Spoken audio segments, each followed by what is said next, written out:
Well, greetings to you all on this fine, fine day. And hopefully, on this fine day, I find you well.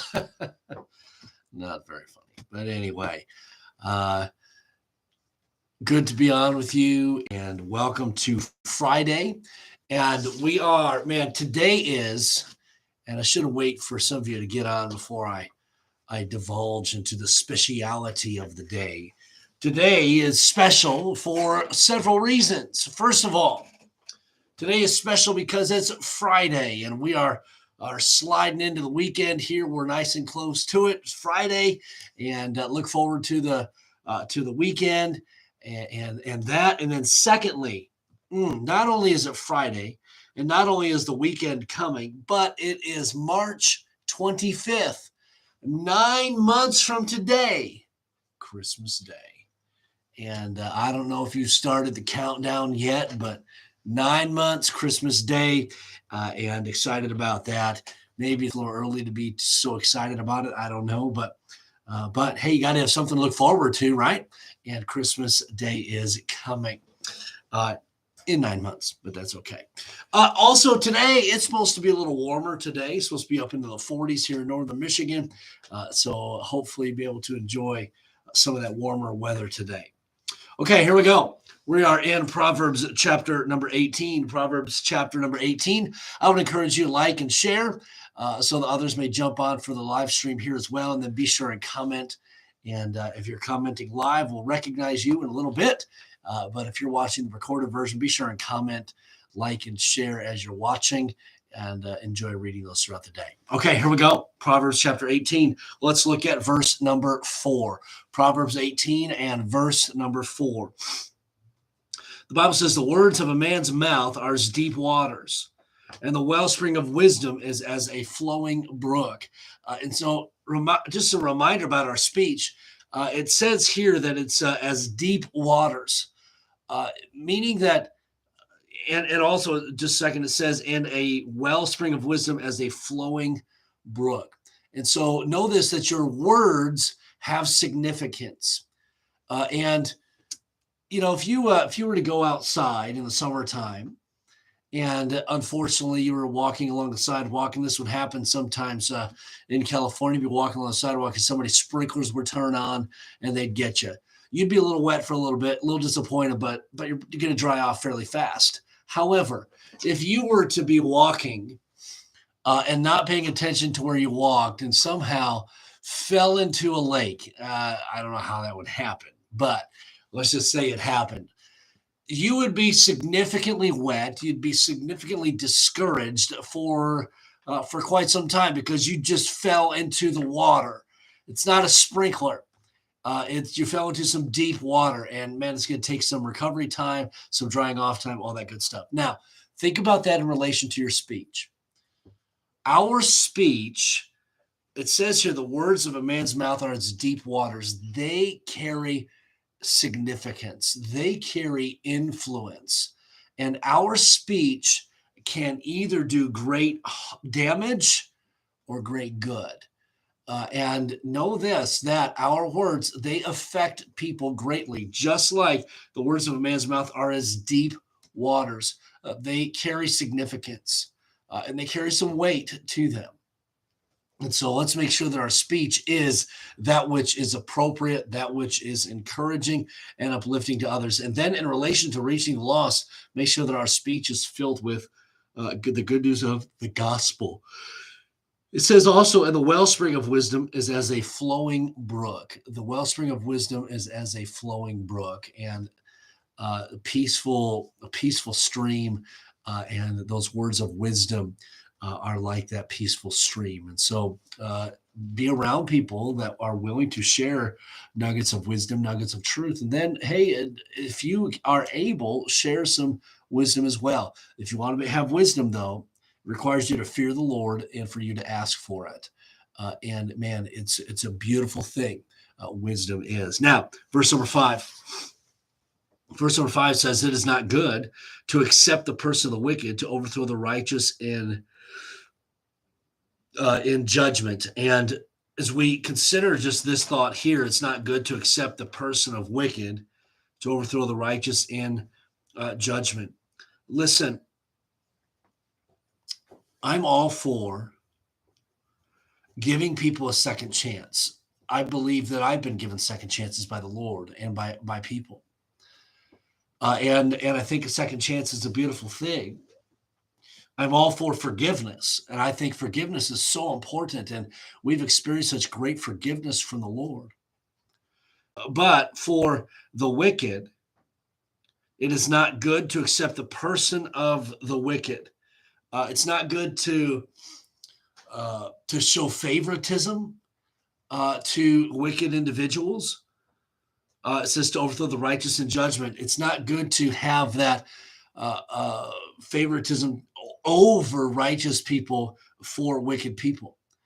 And wicked people, we forgive, but there are consequences to wickedness, to evil deeds. It's kind of like this. We read further in the scripture, or we read it in Proverbs, he that spareth the rod hateth his child. It's kind of it's in the scriptures there. That's kind of a paraphrase, but he that hateth, he that spareth the rod hateth the child. Now, not that we outright hate the child, but man, we aren't doing what's best for the child. When the child has done something wrong, there needs to be some consequences so that they learn and so that they grow. When we overlook the wicked's sin, and there aren't any, we don't follow through the consequences for that, it's not doing anybody any favor. In fact, it's hurting those that are doing good. It's kind of like this, and I hate to bring politics into it, but just kind of as an example, there's a Supreme Court justice nominee that's being questioned by, excuse me, by the Judiciary Committee and so on over this past week. And there's been some question about her record, her judgment, and really some question about her leniency in dealing with people that have child pornography. And what has happened is she has given lighter sentences. She has a heart of concern maybe for the people that have done wrong and wants to see them do right and wants to give them a second chance. And I get that, but there are these consequences for a reason. And unfortunately, one of those individuals that was in possession of that child pornography was given a lighter sentence and then turned around and was found to have possession of it again. And I'm not sure if that individual would have been able to overcome that addiction and that sin if they'd had a stronger sentence, but the lighter sentence did not help. And there are consequences to our sin. And we cannot forget that. And when we make light of sin, we are hurting those that live righteously, those that are doing good, those that are doing what's right. We're hurting them in their testimony because there's no, and I want to be careful I say this, there's no reward for doing right. If the evil are rewarded for their deeds and not being held accountable for their consequences, what's the attraction to living righteously and doing what's right? Well, there isn't any.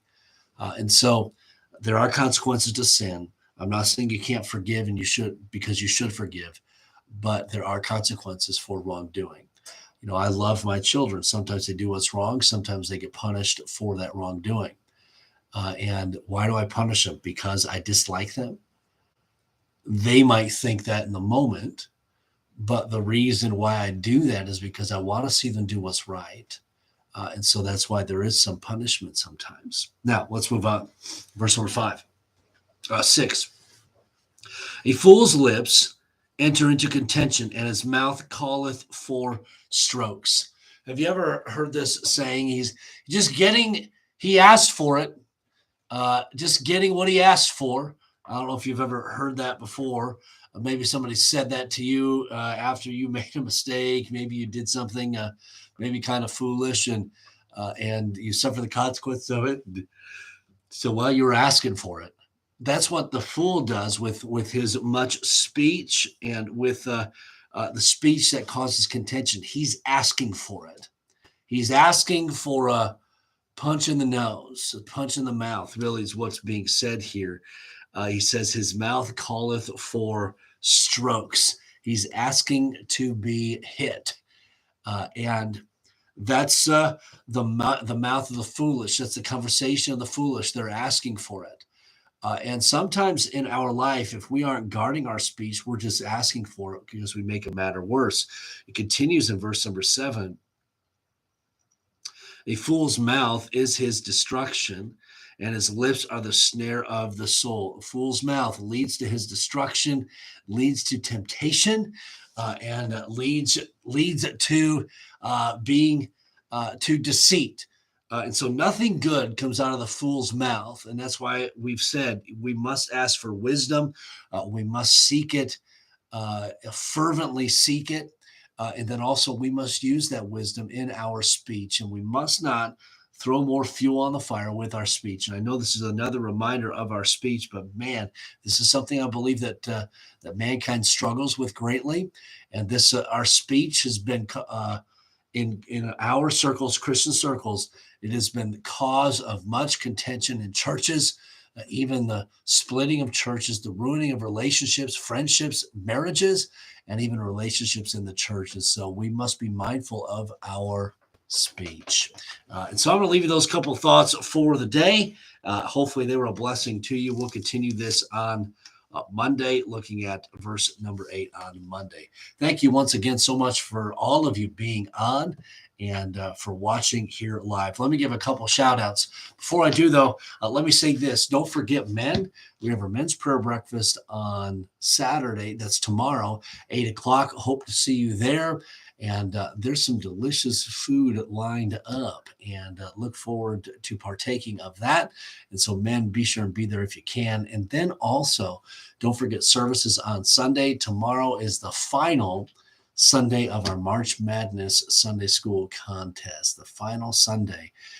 And so we'll see who comes out on top. We've had some good competition.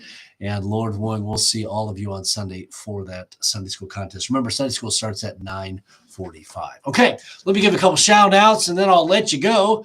We've got, let me see this. Brian and Cindy, good morning to you. Have a wonderful day and enjoy the warmth of it once it warms up. It's still a little chilly out there right now. Ingrid, good morning to you. Thank you so much for watching. You and the kids watching, have a great day. Love you. And pray for me. I've got the two oldest boys today and doing the homeschooling thing at church. So church schooling, maybe. I don't know. Gene, good morning to you. Have a great day and a wonderful weekend. Jody, greetings to you in Montana. Hope you're well. David, good morning to you. Have a great day and a wonderful weekend. Charlie and Marcia, good morning. Thank you so much for watching. Dennis and Geraldine, good morning to you. Have a great, great day. I know it's supposed to cool off this weekend a little bit. Be ready for that. But Lord willing, we'll see you on Sunday for services. Lord bless you all. Have just a great, great day.